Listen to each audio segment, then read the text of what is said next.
Hey CIS, here's a quick video to explain what I'm looking for in an outline for your rhetorical analysis speech. This document that I have pulled up on the screen is on Schoology. It's called Rhetorical Analysis Task Sheet, and this outline is on the second or third page of that document. You can go ahead and go to File, make a copy, so you have your own editable copy of the document, and then be sure to share that with your partner so that they also have access to it. When you're using this outline, please leave the bold headings where it says introduction, body, even the title you can leave alone. Any bolded words that I have, including where I have written transition, you just need to fill in the rest of the information. So when I write attention getter, be sure that you actually write an attention getter. Don't just put the phrase attention getter. For your attention getter, because this speech is so quote heavy because you are analyzing a great speaker, it might make sense to use a quote.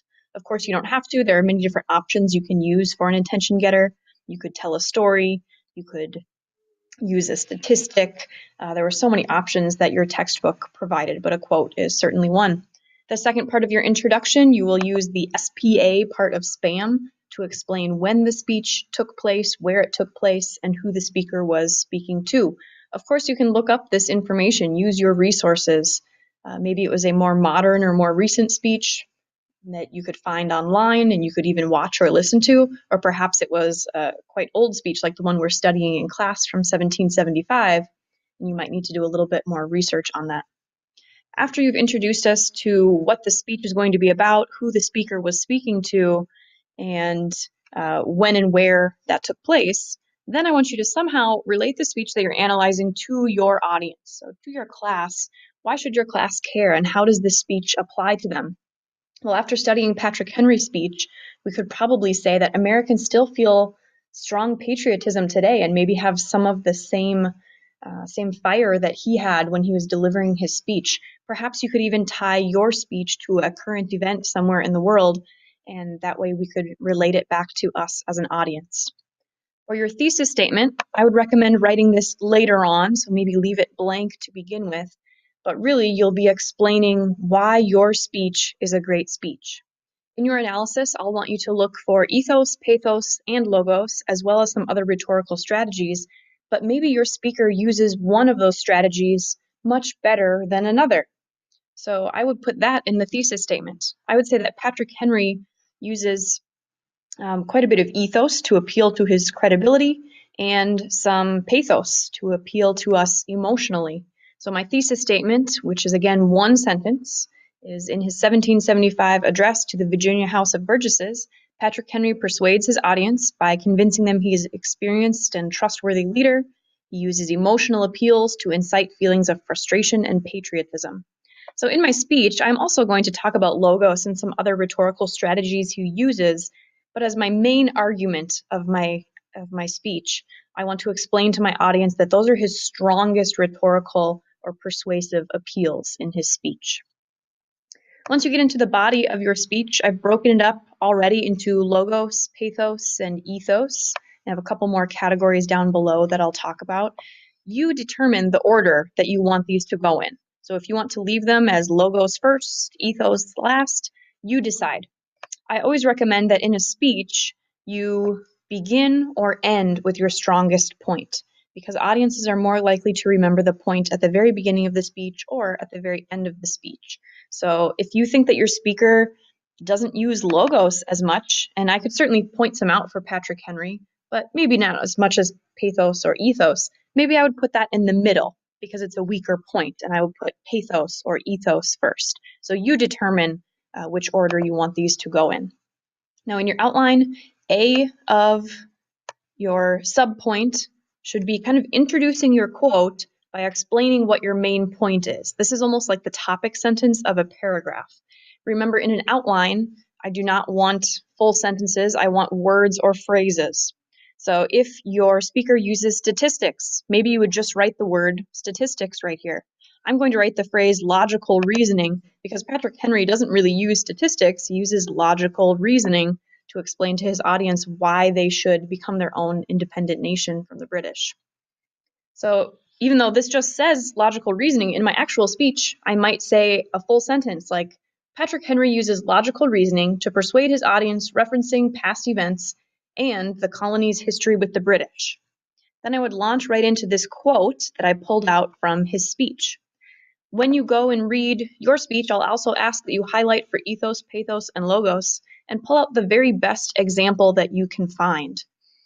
This speech is quite interesting because we'll be using about 50% quoted material, and then about 50% will be your own original material analyzing those quotes. So don't panic when you turn this in online and you see 40% similarity or 50% similarity. Well, of course you'll have similarity because this can easily be found on the internet.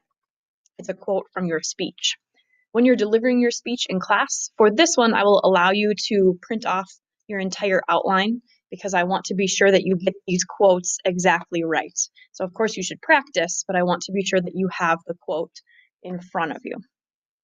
After you've introduced the quote in some way by explaining how it connects to the point, whether it's logos, pathos, ethos, and you've delivered the quote from the speech, then you are going to debrief that quote for us. Remember that you are the expert on your speech, so you really need to break this down. Your audience has perhaps never heard this speech. So after talking about this quote, where he asks these rhetorical questions, well, should we oppose the British? Should we try to argue? And he says, no, we've been trying for 10 years. So Patrick Henry here is saying that we've made previous attempts to befriend the British. For the last 10 years, we've been trying and begging and asking, but none of these moves have worked. So, colonists, our next logical move is to overthrow the British, is to take back the colonies and become an independent nation. And then I might wrap up this main point of logos by again restating that he's making a logical appeal. This is the most sensical next move for the colonists, is to break away from the British. In your transition statements then, which should again just be one sentence, any longer, and we're moving towards a paragraph, I want one sentence that links this point to this point, whatever those two may be. Again, you might reorder these. So I am trying to link logos to pathos. Here's my transition. In addition to providing logical reasons for his argument, Henry uses pathos to make his audience feel anger and frustration at their situation and encourage them to take a stand for their country. Similarly, I would leave this title of pathos. I would introduce my quote with the letter A. Letter B, I would plug in my quote, whatever my best example of pathos is, pulled out from the speech. And then I would continue on to explain how that is a good example of pathos and how it inspired these feelings of anger or of frustration in the colonists as they were listening. Then my transition, I would link pathos to ethos if I keep this same order. If we continue on, I would link ethos to another rhetorical method. When I say other rhetorical method, I'm looking for things like alliteration or metaphors or anaphora or concession to opposition. Just choose one that you think the speaker uses really well and then find me an example. Any of those in the presentation would work. Finally, some of you have a more modern speech and you are able to either listen to a live recording of the speech or watch a live recording on YouTube. Of course, this speech was delivered in 1775, so there's no way that I could do this. I can't hear Patrick Henry's original delivery and I can't watch it. So if your speech is too old, you just delete this section and you can just transition into your conclusion. And some of you may choose to delete it even if you have even if you can find a YouTube video of your speech. Perhaps ethos, pathos, logos, and that other rhetorical method might take up enough time that you don't have time to talk about delivery. But if you can listen to the delivery, think about, does your speaker emphasize certain words? Do they use hand gestures in the video? Do they employ facial expressions or movement or use dramatic pauses to get their point across? All of that aids in their delivery and makes their message much more persuasive. In your conclusion, this should be fairly straightforward. You should summarize your main points. I would also revisit ethos, pathos, logos in this section. Of course, those are your main points. And then finally, restate your thesis and tie back to that attention getter so that we have unity.